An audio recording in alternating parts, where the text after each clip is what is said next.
The Spin-Off Podcast Network. Tired of diesel buses? Want more cycle lanes or bus lanes? Which projects do you want Auckland Transport to work on first? They need your opinion. So head to haveyourSay.at.govt.nz/RLTP to do just that. Consultation closes on 17 June. Get in quick. We took it all.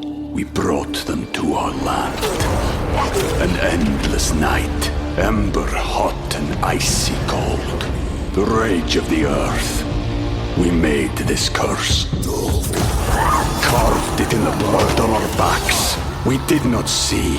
We could not, but she did. And in the end... What will I become? Senua's Saga. Hellblade 2. Play it now with Game Pass.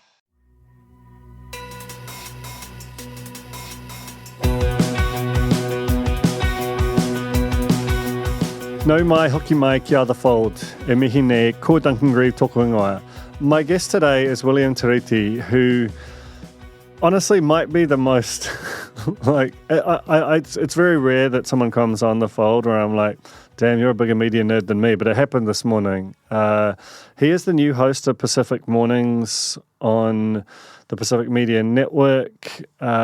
He is 23 years old, but has been making news since primary school, and has just always been this extremely interested consumer of mainstream news programs, and coming down to listening to Newstalk ZB on the way to school.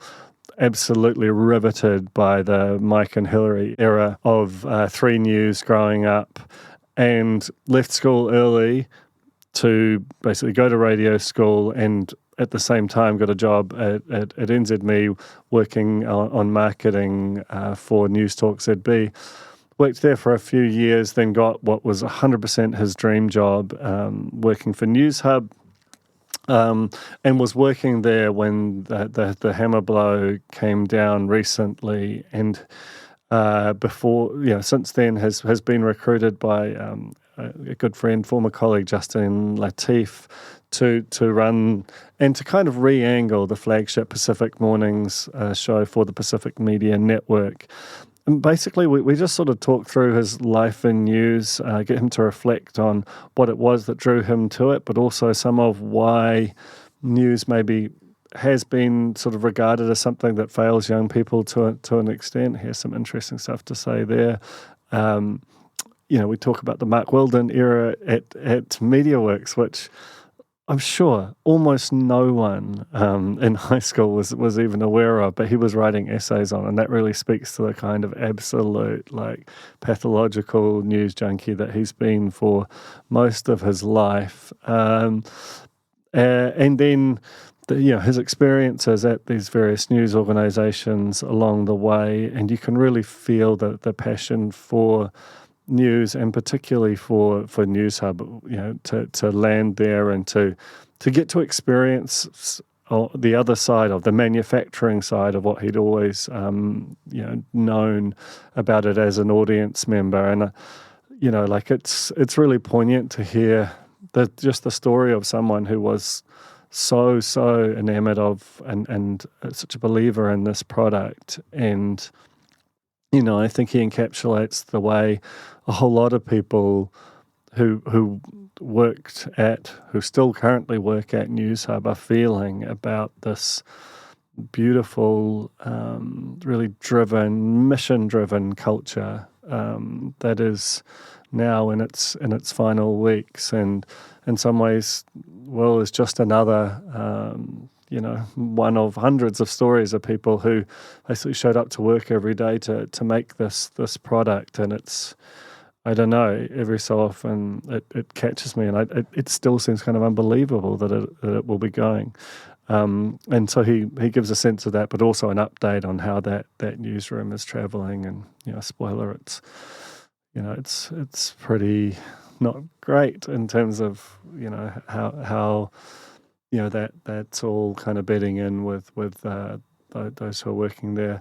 And then we linger a bit on Pacific Mornings, on what he's arrived there, how different it feels walking into that newsroom versus the sort of Pākehā newsrooms that he had been in, and what the intentions are, how him with his sort of that kind of hard news background, but also his Pacific background, the way that is going to fuse with the history of the show, but also give it this harder edge that I know that a group of people at the PMN have been working on. And honestly, it's really exciting to think of what they're going to do together. He's been there all of 3 weeks, but I really can foresee amazing things coming out of that newsroom and that group who've worked very hard over a long period of time to give a different edge and approach to the Pacific Media Network.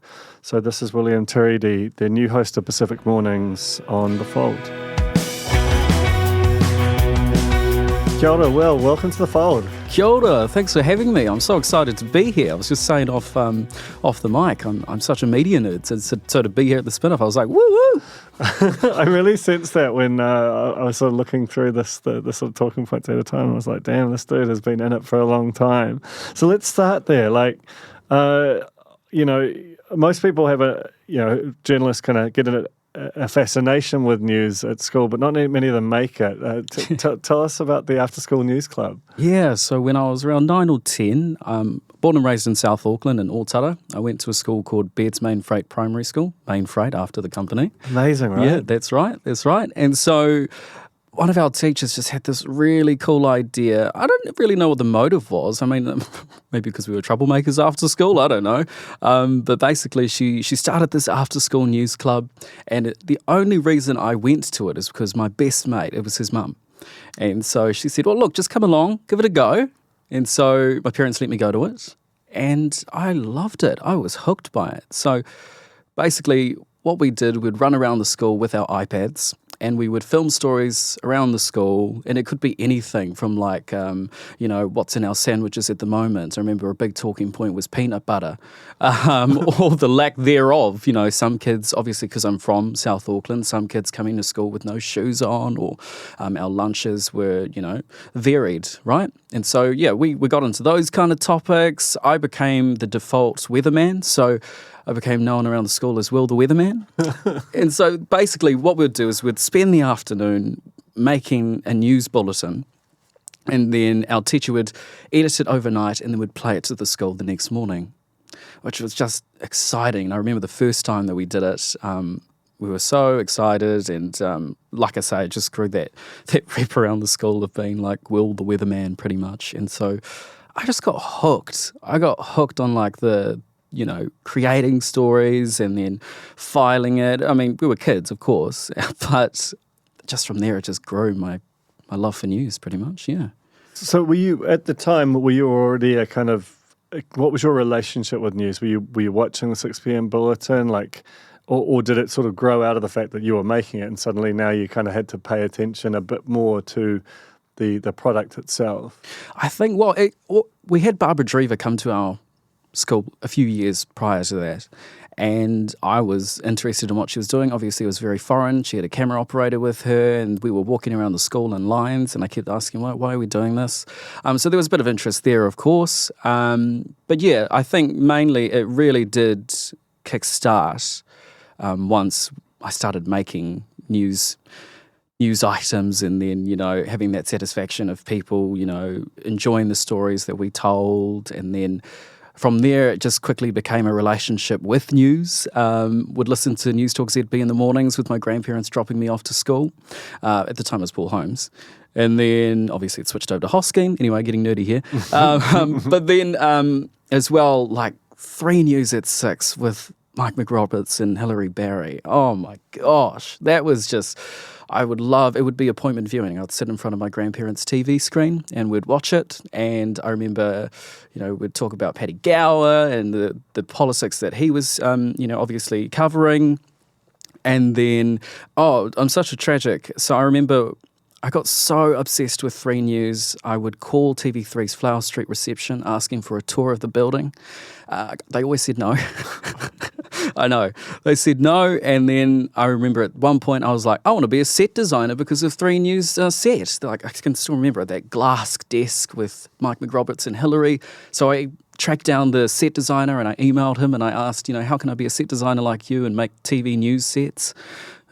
Yeah, so I was just a massive fan of 3 News, and obviously I remember, and I always have this example, and the first time I met Mike McRoberts was like, I got a really hefty fine from the library because I didn't take back the book that Mike McRoberts wrote. I kept it for such a long time. But yeah, that's just to give you a taste of just, how much it means to me, I think.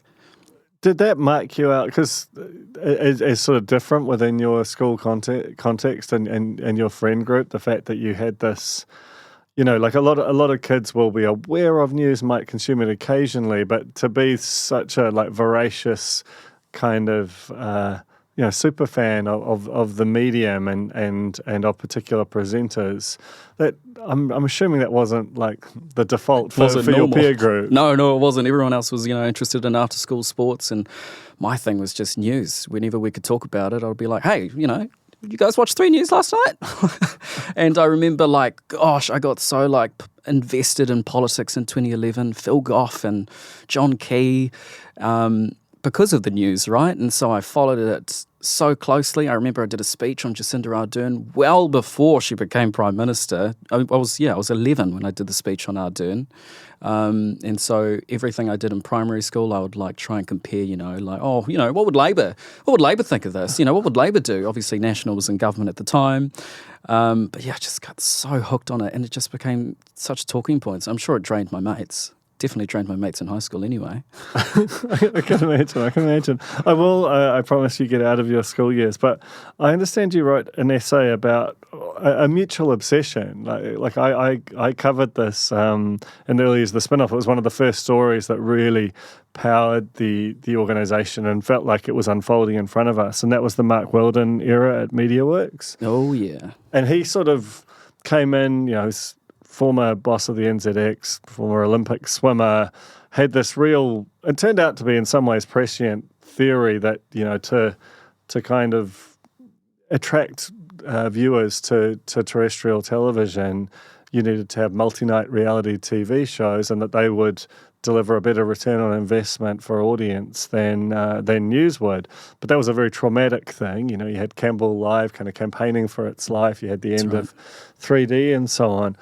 But that's not just the news. That's almost the trade, the industrial aspect of the news as opposed to the news itself. What sort of was it about that attracted you to it as a high school student? I think it's just what I was witnessing before me, you mentioned, the accent of Campbell Live. I remember I had such a reaction to that happening. And then obviously the choices that were made with 3D, obviously in its untimely end, and 3 News going to 30 minutes on the weekend. And I just felt, and it's what I wrote in my essay in Year 11, the watering down of TV3. And what I meant by that is we had this influx of reality television that deal with Bravo, right? And then I felt like the news division wasn't getting the attention that it deserved, and obviously it was traumatic for the staff at the time. We saw an exodus of stars exit the building at Flower Street. And so, I just felt compelled to write about it. And look, I was by no means great in English, but I could thrive in media situations. And so it just felt like it was during that Weldon era, it was just a collapse of news in some ways. And obviously, under Weldon came the brand Newshub, right? And obviously with Mark Jennings as well. And so, I think just that was kind of the reasoning behind it, was just the watering down almost of the legacy of TV3's news division in some ways. But I have to say, it certainly bounced back triple-fold, especially Newshub. I'm a staunch advocate of it, I'll say it wherever I can, hey, Newshub, so... I'm a big believer and I'm a big fan of the news division within TV3. And, just speaking on high school, being the media tragic I am, every facet of what I did in high school had to involve media in some way. So I remember in high school, in photography class, I went along to the project, and it's like first few shows, and took like photos for my photography class. I made a fake news brand for a case study in media studies. What else did I do? Oh gosh, so many things. Like everything that I applied myself to at school was just through the lens of media. And you guys as well, the spin-off, and obviously I can still remember when you guys went on Newsworthy, the show that just I thought Newsworthy was great, wasn't it? Yeah. I thought it was fun, but I remember you guys reviewing it, and just a total nerd. Total nerd. It's interesting, right? Because there's this critique, we were talking off air about Shit You Should Care About, which was I had Lucy Blakiston on again a couple of weeks ago, and part of her sort of theory of that brand is that news presents itself in a particular way that isn't relevant or interesting to young people, yet clearly it cut through for you. Now that you're sort of, you've been working in the profession for a while, do you sort of, because there's a tension, like, is it something that young people need to kind of educate themselves on so that they can understand it and understand the storylines and how these things interrelate? Or do you think there are presentational aspects of news that do alienate younger people and that could be kind of, better explained and therefore absorbed? Yeah, great question. Oh, look, I'll be honest, because I entered the industry when I was 17 at NZME, trying to tell my friends to tune into the news or listen to the news was always a struggle because of that kind of presentation factor, right? They're like, I'm not going to sit in front of a television for an hour and watch someone deliver news to me in front of a desk in a serious tone. Or I'm not going to listen to the radio and, have them give the news over 4 minutes on things that I'm not interested in. And so I think that's been the battle, definitely in these times that we're in, and I'm sure you're well aware of that. Trying to keep the attention of young people is difficult. I'm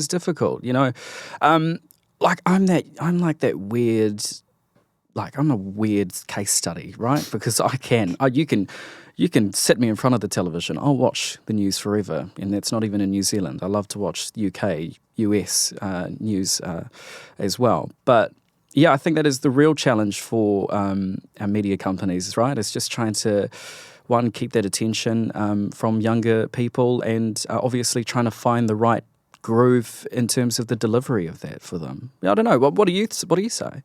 Yeah, I mean, I think it's a really complex thing, right? Because you have audiences which they're now growing up predominantly consuming media at all digitally, and they're given algorithmically delivered feeds, which typically will kind of most closely resemble their own interests, and those tend to be quite narrowly targeted now, and yet news needs to be a mass medium. So it's quite hard to kind of square that circle where you have audiences, especially younger audiences, which are used to, select for information or content that is delivered in a particular style, and news by its very nature has to, this isn't entirely true, the fact that, we'll talk about PMN shortly, which has the ability to kind of look at a different demographic than the kind of big mainstream stuff that you're talking about.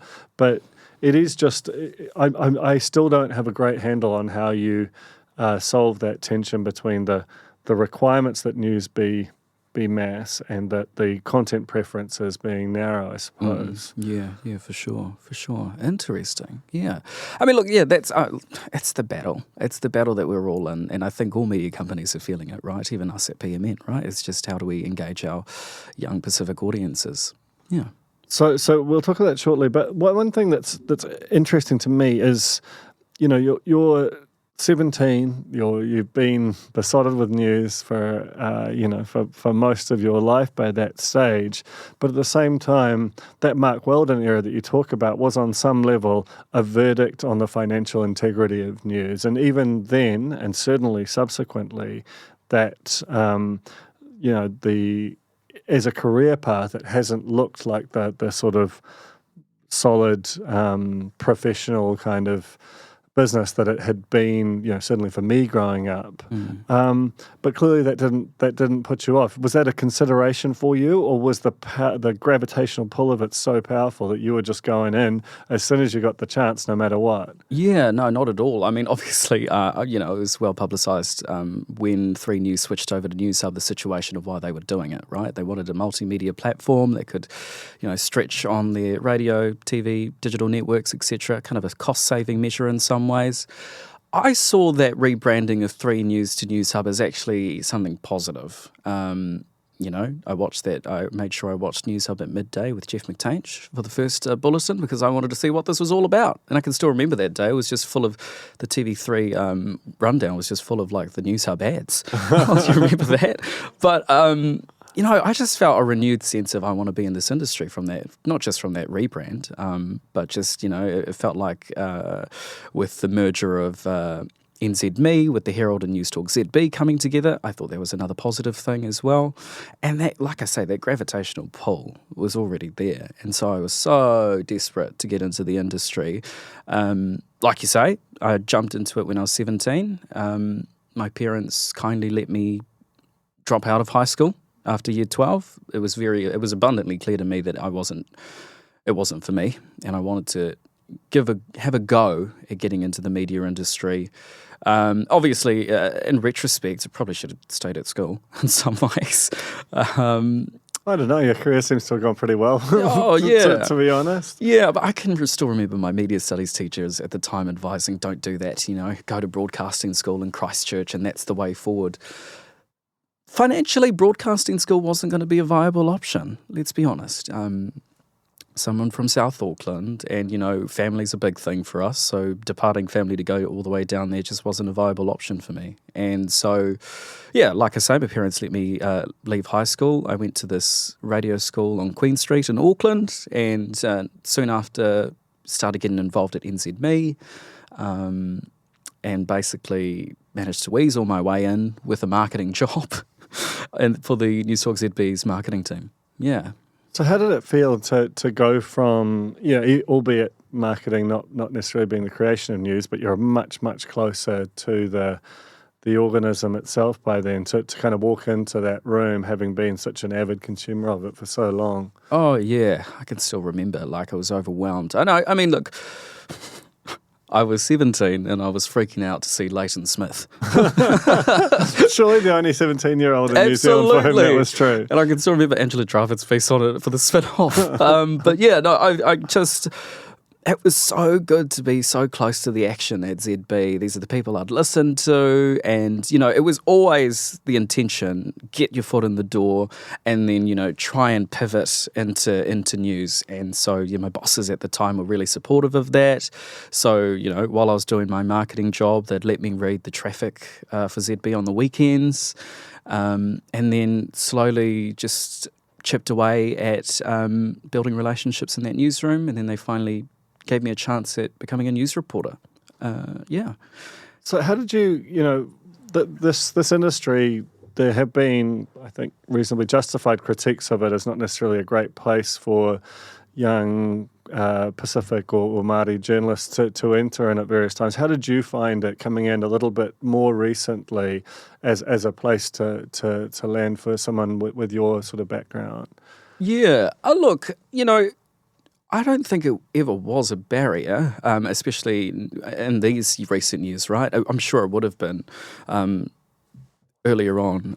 But, all I found in terms of support at NZME was, I went in with, ambitious goals, and I said, look, I want to be a news reporter at ZB. And, the bosses around me definitely, helped to support me to get into that. I mean, there is a little bit of an irony there. Look, it's safe to say ZB is a bit conservative, and whether they would have adjusted to me, the audience, not the staff, they were brilliant. But yeah, no, definitely, I was always supported throughout at NZME and in general. I think because diversity became such an important thing, especially when I entered. I wouldn't say it was to my benefit, but it helped me. You know what I mean? Yeah, for sure. We took it all. we brought them to our land. An endless night, ember hot and icy cold. The rage of the earth. We made this curse. Carved it in the blood on our backs. We did not see. We could not, but she did. And in the end... What will I become? Senua's Saga. Hellblade 2. Play it now with Game Pass. Talofa lover, I'm Madeline Chapman, editor at The Spinoff. If you have the means, consider supporting our high-quality journalism by becoming a Spinoff member. Sign up now at thespinoff.co.nz/donate.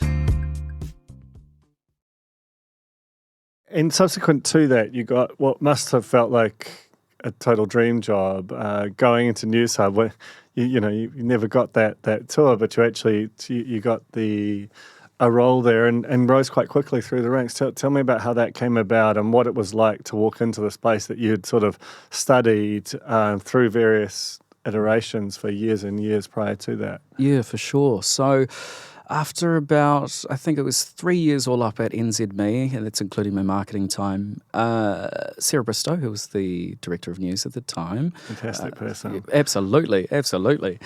She reached out on LinkedIn and was like, would you consider jumping into TV? And I was like, absolutely. I mean, I've been wanting to get to TV3 forever. I was like, this was like, woohoo, a cool moment. Obviously, still went through the recruitment process and all that kind of jazz. But I was just over the moon once I'd landed the job at Newshub, based in Wellington, which I think was, in retrospect, was actually the perfect thing for me. I needed to get out of Auckland. I needed to, experience life out of Auckland. And so I was closer to the action of politics as well. I started in Wellington on the assignments desk, and great place. I had a phenomenal manager in Laura McDonald, who was also a former, of course, 3 News Newshub reporter. Incredibly supportive of me, and so was the entire management, Bristow, DeCroy, Todd. They were all amazing. And so I think it was after 4 or so months on the desk, the opportunity came to join the 6pm team. And that was just another dream come true. I was like, are you kidding me? This is amazing. And, I cannot actually put into words how much of a dream come true it was to even be at Newshub. And like you say, the first time I stepped foot in the Flower Street studios and saw the faces of Mike McRoberts, Samantha Hayes, Amanda Gillies, and it's just, I was so over the moon. And in terms of that 4 months on the desk and then getting into 6, I like to think that it was genuine luck that got me there. And just no, truly, and come on, man, you've been training this your whole life. But also it was probably a troubling time to recruit, and so they were like, "Oh, all right, we'll get the guy on the desk, eh?" But yeah, I was so over the moon when I got the job, and so yeah, I mean, to join the 6pm team, like I say, a dream come true. And the first time I met Mike McRoberts, I was overwhelmed, and still overwhelmed when I talked to him. In fact, we were at the Voyagers a few nights ago, and so it's just over the moon, really. I mean, it's super poignant to ask this question, given, and we'll kind of get into that shortly. But I wanted to sort of dwell for a minute on the news culture of Newshub.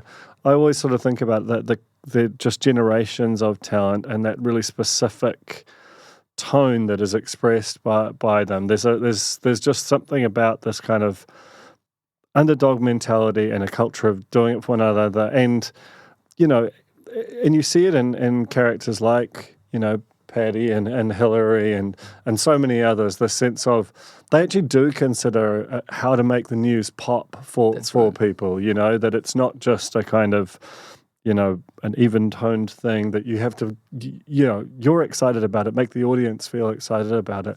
Can you just describe, because we are facing down the end of it, what it was that you found there in terms of the culture of the newsroom and how that kind of radiated through the product and out into the audience? Yeah, certainly. I mean, I always use the 2 words when describing when someone asks me, what's it like to work in the Newshub newsroom? It is gutsy and it is lively, and the staff there are just so relentlessly committed to producing quality content every night, and you can feel that, right? I mean, being in Wellington and, being among the likes and sitting in on the stories of like Jenna Lynch and, of course, Paddy Gower, and their storytelling is like, and this is I'm in no way discrediting any other kind of networks or anything, but I just feel like Newshub and TV3 just has this particular hook when telling stories or sharing stories. It's like blockbuster viewing, especially the top 3 stories that play every night at 6. And I feel that was kind of the way that our producers motivated us as well, like our executive producers every day, like what can you really like you say, you're excited about it, get the audience excited about it. And so I never felt that kind of excitement before. And it almost validated my kind of nerdiness for news, because I was like, hell yeah, if I'm this, effing excited, I don't know if we can swear on here, effing excited about it, it's, the audience should be too. And so I think, just the culture at TV3 is unparalleled. It's everyone mucks in. It really is a family, and I'm sure we're going to talk about it soon anyway, the closure, but it genuinely is a family vibe there. And I was only there for 2 years, but gosh, I could walk in the morning in the newsroom, talk utter crap to everyone, and we'd still be friends, or we'd and that's the thing. Obviously, having experience in radio and TV's a lot more intimate. It takes a lot more people to bring a story together. So we were having those long conversations in the car on our way to stories. And so it's not just the journalists that are great, but it's the camera operators and the editors as well. And it's just what I feel for, obviously, moving into what comes next for them. So let's talk about that now. I mean, notwithstanding the kind of general bad vibes around the industry, it doesn't feel like anyone saw it coming. Can you tell me about that day, those meetings, and how that sort of landed with you as a passionate fan, and now someone who's working there, but also with the broader organisation, the sense that this amazing culture, which had covered the country for so long, was they were proposing to shut it down? Yeah. Oh, man, it was already personally, it was already a challenging year to navigate, just with what stuff going on personally. But once the news of Newshub's, closure came out, I can still remember we were given very little time in their newsroom. This is in Wellington. Obviously, we were all called into this announcement, and I think, sadly, this is perhaps just saying something about the industry, but sadly, we were all already speculating the end of Newshub when we got that, that email saying we needed to be there and it was an important meeting. But, man, nothing could prepare you. I could just remember we all crowded around the TV screen and we watched it unfold, and just the faces dropping around me, myself included, we were just absolutely shell-shocked and crying and tears, of course. These are, it's we love our job, but it's also a way of making a living, right? And so, boy, just the emotion in the room and that day. I remember thinking I had hyped this up in my brain for so long, and I wanted to be here for so long at TV3, and then it's all coming down. And I remember going home that night. Maybe, I'm not sure, maybe we were all very shell-shocked. We were a bit different to the Auckland newsroom. The Auckland newsroom went and hung out with each other. We were all like, well, that's the bulletin started. We're going to go home. And honestly, we all went home, and we were all dealing with it. Like, it was just like a massive grief. I sat in my room the entire night just mulling over, everything, right? Because it was just genuinely a shock. Yeah.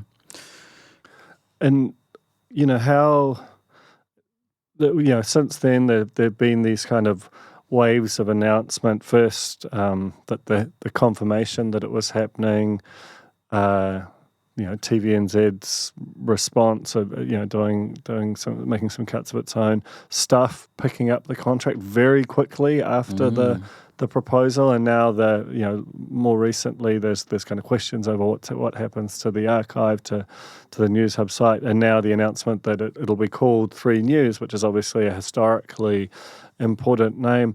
Can you kind of, obviously you've been out for a couple of weeks now, but I'm sure you're still in touch with your colleagues. Just talk me through how people have processed that sort of grief and the various stages of dealing with this just absolutely cataclysmic announcement. Absolutely, yeah. Boy, I mean, like I say, I was with my colleagues at the Voyagers recently, and it's tough, eh? You don't know how to address the elephant in the room in some ways, and obviously, when you ask how are you doing, everyone is still extremely gutted. I like to think that everyone that works in that newsroom is so passionate about the bulletin and the news site that we run, and what I was part of. And so, yeah, I mean, devastation is absolutely still there, and I think the closer we inch towards July 5th, that'll continue to, ramp up in terms of emotions.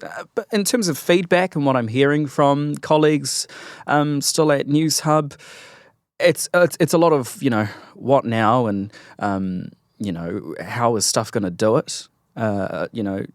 And props to stuff, very innovative company trying to, do something new and fresh. But a lot of what I'm hearing from my colleagues is, we've heard from stuff in terms of the rhetoric of, we're not simulating a TV bulletin.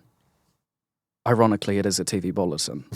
Yeah, ultimately, it's going to play out for an hour on the TV. That's right. Yeah. And so that's what I'm hearing, from colleagues. Is just how is stuff going to do this, and but you know what, personally I'm like, and the fact that stuff has taken it on, I think is actually ultimately, if we put aside obviously the legacy is incredibly important, and we'll talk about the brand in a minute, but I think on a personal note, the fact that a bulletin will continue to air on TV3 is actually a win for the country, and so props to stuff for doing it. In terms of the branding, seems everyone has an opinion on it.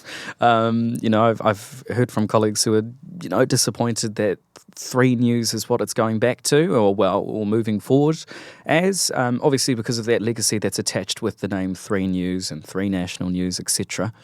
But I suppose, and maybe you can chime in here, was there any other way forward in terms of the branding? Yeah, I mean, I think obviously they could have leaned more into the staff element of it. I mean, if Stuff is going to be the true external supplier of news, effectively another production company making a product that happens to be made very real time versus the other productions that are locally commissioned. They could have put that front and centre. In some respects, from 3's perspective, that would have had the advantage of placing the responsibility, the upside and the downside, more with Stuff. But I guess from a continuity perspective and not introducing a sort of a third brand which has its own kind of connotations to the audience. I can see both sides, but I do understand that particularly for sort of, if not lifers, for people who'd been there for a long time, maybe decades, the idea of reviving a brand that was for the longest time associated with that beautiful culture that you had describing before, that unavoidably is going. A new one will develop around this bulletin, but I don't necessarily, I can understand how you might feel like that's not appropriate, that was something else, it's in the past, it's finished, that it shouldn't be available to be kind of revived for this. For sure. And like the nerd in me, I cannot wait to see once it airs on the 6th and see what comes of it. The nerd in me wants to see, because the way I describe like TV news bulletins, at least in my mind, it's kind of like a theatre of news, right? You're punching out a bulletin that, needs to tell stories that, resonate and, visually stunning. But it's also in the art. And what I mean by that is like the right down to the graphics design, the set. Like, there are still questions around the set. Like, I don't know what's going to happen there. Is going to be at Flower Street? Who knows? I'm excited to see what they do in that space. In terms of like camera equipment, is a reporter's going to be filming content, or it's just a lot of questions, and so I can't wait, I guess, till the 6th to see what the product will be. But like I say, props to Stuff for taking something on like they did, something like Newshub. And it's a good thing that a bulletin's still on 3. Yeah, absolutely. But it also, ultimately, the fact of that ending looming,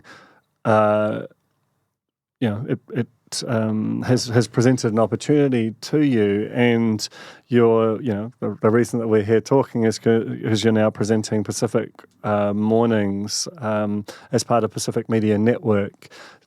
Tell me about about that approach, and what was it about that sort of made you think that it was the place to go, and how you found it since you arrived? Yeah, absolutely. So not long after Newshub's closure, like everyone else, I was questioning, boy, what happens to me next? Do I need to go into comms? And that is not a dig at anyone, not at all. I love comms. But I was like, do I, because I'm a newsie. I'm a news hound, and so I was like, jeepers, just weighing up my options. And then this one beautifully came along, and it resonated with me. Obviously, being Cook Island Māori myself, and in my jobs at Newshub and at Newstalk ZB, I always endeavoured to do stories that mattered to Pacific communities. And so I suppose when the opportunity came up to, go and present this new show, I was like, absolutely, sign me up. Was it difficult? Did I? Absolutely. But it's quickly become the worst year. It felt like the worst year because of the announcement of Newshub, but it's quickly becoming one of the best years. It's been so rewarding just to, already I've only been in the job for a few weeks, but, connecting with my culture and various Pacific cultures as well. And, ultimately that's what drew me to the role. And, PMN, I've known of PMN for a long time in terms of what they do. My mum would listen to it as well on her way to work. And so when I wasn't with my grandparents, we were listening to PMN. And so, it almost felt like a natural fit to end up there, for sure. So, you're working with Justin Latif, who's a former spin-off staff member, Samson Samasoni, who we've had on this podcast. And, the whole... I've got a sort of some visibility over the kind of revival and evolution of it, because Pacific Media Network, the sort of new brand and website, was built by our sister company, Daylight. And so have come to know Don Mann, the CEO over there, quite well. It does feel like there is a fresh impetus and energy, and obviously Pacific peoples are the sort of youngest demographic in New Zealand. What is the sort of the culture and the atmosphere like there that you've found, coming from this big established organisation to one that's kind of evolving fast in real time? Yeah, I remember texting one of my former bosses, and I was like, it's been the best culture shock in the best possible way. And I know it's ironic, I'm Pacific, you wouldn't expect me to get a culture shock by being among my own people. But I've been in Pākehā newsrooms, right? And so I remember the first day at PMN, they did like this very awesome and grand welcome for me. And, it was like, it was actually made me emotional. I was crying during my speech because, it was like a beautiful Cook Island welcome, and they'd even prepared food for me and that kind of stuff, and I brought my parents along for it. Definitely since joining PMN, it's just been a culture shock in the best possible way. In terms of the vibe in the newsroom, there absolutely is this refreshed sense of, wanting to be great storytellers and doing justice by our people and bringing them the stories that they need to know. And I think that was also another appeal of, taking on the job, is they proposed it to me as if this is going to be quite a harder news product. Before, or previous iterations were more lifestyle, entertainment wise, but they were like, we want to give it a shot at it being a harder news edge. And I was like, yeah, absolutely. Sounds like a dream for you. Yeah, that's a dream. That's a dream. Look, I'll also say this, like, I've had dream roll after dream roll after dream roll. ZB, Newshub, now this. It's been great. And so in terms of what we're producing with Pacific Mornings, it is something different. And I know that, and I say this in our staff meetings, we're going to get there. We're in our early days, but I'm a big believer in what we're doing. And we want to be breaking Pacific stories, and we don't want to be chasing the mainstream stories, right? There are already companies that do that well. We want to be relentlessly focused on the Pacific and approaching everything through a Pacific lens. And so, like you said, I've got Justin Lateef and Samson Samasoni, amazing bosses to work under. They've been such a guiding hand. Honestly, I'm only 23. I'm still learning. Unbelievable. But I'm still learning. But I pinch myself waking up in the mornings, and I'm able to to an extent, rattle off my opinions on, the government or the upcoming budget or, things like that, right? The news of the day, and I'm allowed to, provide my view. Obviously, it's a bit of a departure from being a journalist, where I do put a bit more of myself into it, and so I'm still learning that as well. But the main thing is really, I think, the drive at PMN and why they want Pacific Mornings to be this, serious news product is it's all about informing our audience. I think, perhaps mainstream isn't doing that. And so we want to be that kind of, that's the go-to is what I'd say. Yeah, for sure. Well, honestly, it sounds like you've been training your whole life for this moment. And even at 23, absolutely ready for it. And I thank you so much for coming on the fold and telling your story, Will. No, thank you for having me. It's very much fulfilled the nerd in me to be here. So thank you. I'm a big listener of the fold, so it's great. Thanks so much. Cheers.